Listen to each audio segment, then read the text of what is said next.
Students, आज हम पढ़ेंगे लिटरेरी डिवाइसेस या लिटरेरी टर्म्स के बारे में। जैसा कि आपके सामने कुछ टर्म्स स्क्रीन पर नज़र आ रही हैं: alliteration, rhyme, simile, antithesis, blank verse, conceit, imagery, metaphor वगैरह वगैरह। तो चलते हैं इनके बारे में कुछ कुछ के बारे में डिटेल्स जानेंगे।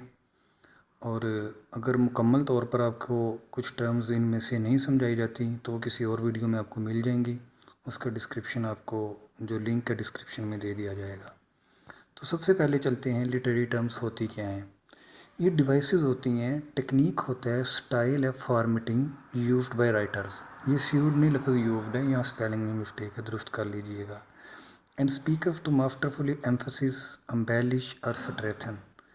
ये राइटर यूज़ करते हैं ज़ोर देने के लिए, एम्फसिस करने के लिए, एम्बेलिश डेकोर करने के लिए या मजबूत बनाने के लिए अपनी तहरीर को। ये टूल्स होते हैं, they are essential tool that a writer और author use to create literary taste in his या हर राइटिंग। कोई ऑथर या राइटर अपनी लिटरेरी टेस्ट को डेकोर करने के लिए, उसको लिटरेरी टेस्ट देने के लिए अपने लिटरेरी पीस ऑफ राइटिंग को इन टूल्स का इस्तेमाल करते हैं। पोइटिक में भी यूज़ होते हैं ये, पोइट्री में, जैसे मेटाफोर, सिमली वगैरह। तो आइए हम इनमें से चंद एक का डिटेल के साथ मुतालिया करते हैं। एलिट्रेशन सबसे पहले लिटरेरी डिवाइस आपके सामने, पहले इसकी डेफिनेशन देखेंगे क्या है। Repetition of consonant sound at the start of two or more consecutive words. दो या दो से ज़्यादा कंसेक्यूटिव अल्फाज जो एक ही लाइन में हों, उनके आगाज़ में कॉन्सोनेंट साउंड अगर सेम आती है या एक ही कॉन्सोनेंट साउंड रिपीट होती है तो उसे हम बोलते हैं एलिट्रेशन। याद रखें, कॉन्सोनेंट साउंड, वॉल की बात नहीं कर रहा। एक लाइन है पोइट्री की, उसमें कोई से दो कंसेक्यूटिव वर्ड्स, कंसेक्यूटिव बोलते हैं एक के बाद दीगरे आने वाले, तो उन अल्फाज के शुरू में अगर कॉन्सोनेंट साउंड सेम है तो उसे हम बोलेंगे एलिट्रेशन। दूसरी डेफिनेशन है, alliteration is the repetition of similar, same और सेम कॉन्सोनेंट साउंड। एक जैसे कॉन्सोनेंट साउंड का रिपीट होना in the beginning of words. देखिए, एक अहम बात है यहाँ पर जो आपने जहन में रखनी है। एक तो साउंड वर्ड के बिगिनिंग में हो, सेंटर में या आखिर पर नहीं। वर्ड का आगाज़ सेम साउंड से हो रहा हो, दो या दो से ज़्यादा वर्ड्स का, और वो साउंड भी कॉन्सोनेंट हो, सेम कॉन्सोनेंट साउंड लफ्ज़ के शुरू में हो, तो उसको हम बोलते हैं एलिट्रेशन। जैसा कि कॉलरिज की पोइम है, यह हमें हर राइटर के सामने उसकी डेट ऑफ बर्थ और डेथ दी हुई है और थोड़ा सा तारफ़ दिया हुआ है कि किस दौर से और कौन से मुल्क से तल्लक़ रखती हैं। याद रखें, इंग्लिश से मुराद हमेशा ब्रिटिश है। अगर ब्रिटिश नहीं तो उसके सामने अमेरिकन, फ्रेंच, इटालियन वगैरह लिखा होगा। तो कॉलरिज की पोइम है राइम ऑफ एंशियंट मैरिनर, उसमें से एक लाइन है, water water everywhere, not a drop to drink. तो देखिए, सबसे पहले जो दो अल्फाज में सेम कॉन्सोनेंट साउंड रिपीट हुई है वो डब्ल्यू की है, वाटर वाटर, और आगाज़ में डब्ल्यू है, दोनों वर्ड्स में रिपीट हो रही है, तो ये एलिट्रेशन है। फिर ड्रॉप और ड्रिंक, दो अल्फाज के शुरू में डी की आवाज़ जो है वो रिपीट हुई है, तो ये भी एलिट्रेशन है। D.H. लॉरेंस की पोइम है स्नेक, एक इंग्लिश पोइट हैं, ये भी ब्रिटिश हैं, और लॉरेंस की पोइम स्नेक में से लिया गया है from the burning bowls of the earth. तो बर्न और बाउल्स, उनके शुरू में बी की साउंड रिपीट हो रही है, ये भी एलिट्रेशन है।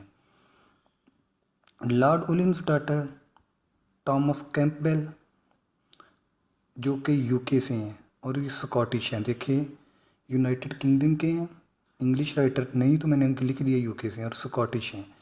तो इनकी एक पोइम लॉर्ड उलिम्स डॉटर, उससे लिखे his horse man heard behind us right. तो देखें, एच की साउंड तीन अल्फाज में रिपीट हो रही है, हिज, हॉर्समैन और heard.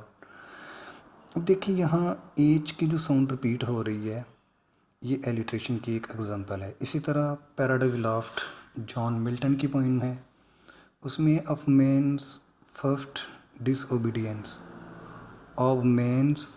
Disobedience and the fruit of that forbidden tree.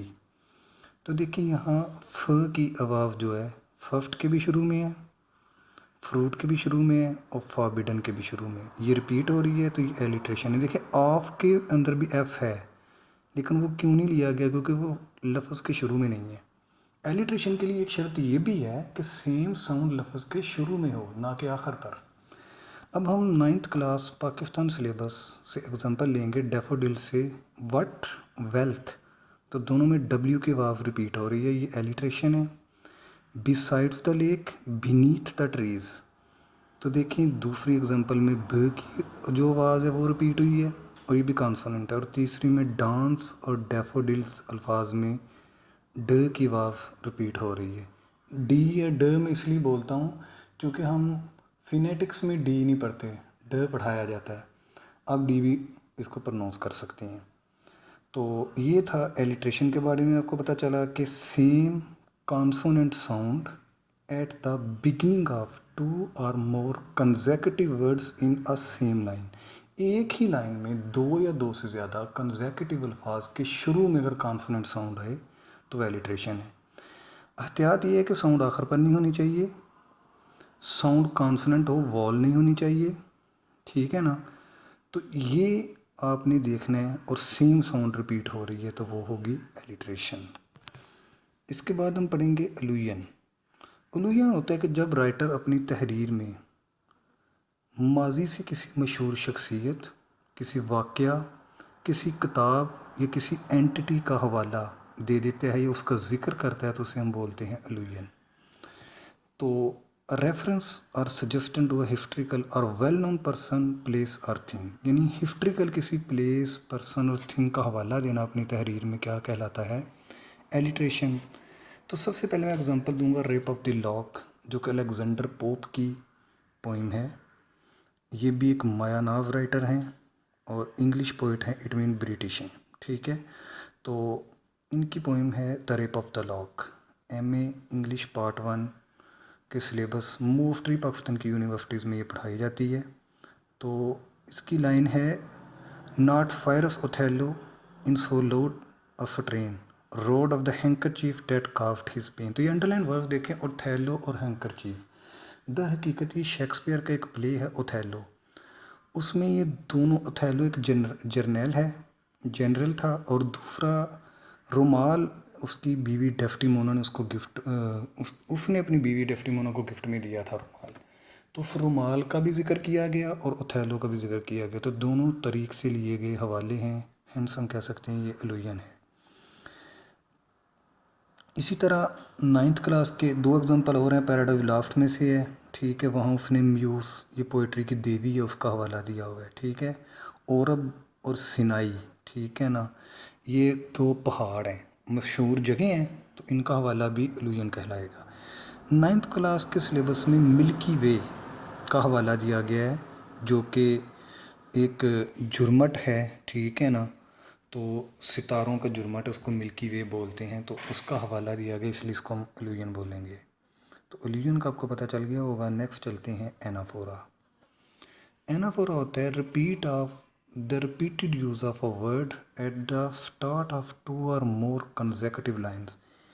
Poetry का एक स्टैंजा ले लें या एक पोइम ले लें, उनमें से 2 एक के बाद दीगरी आने वाली लाइन्स के शुरू में, आगाज़ में अगर सेम लफ्ज़ रिपीट हो जाता है तो उसे हम बोलते हैं एनाफोरा।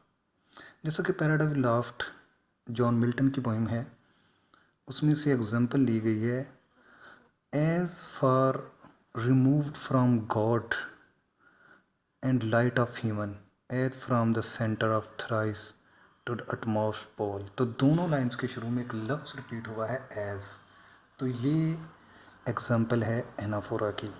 इसी तरह the frog and the Nightingale, Vikram Seth Indian writer हैं, इनकी पोइम है, इंडिया के 10th के सिलेबस में ये पोइम शामिल भी है। तो उनमें 2 लाइन्स हैं, far too nervous, far too tense, far too prone to influence. तो दोनों लाइन्स के आगाज़ में फार का लफ्ज़ रिपीट हुआ है, हेंस ये एनाफोरा है। इसी तरह लफ्ज़ ब्रूक, एक पोइम है दी ब्रूक, अल्फ्रेड टेनिसन की है।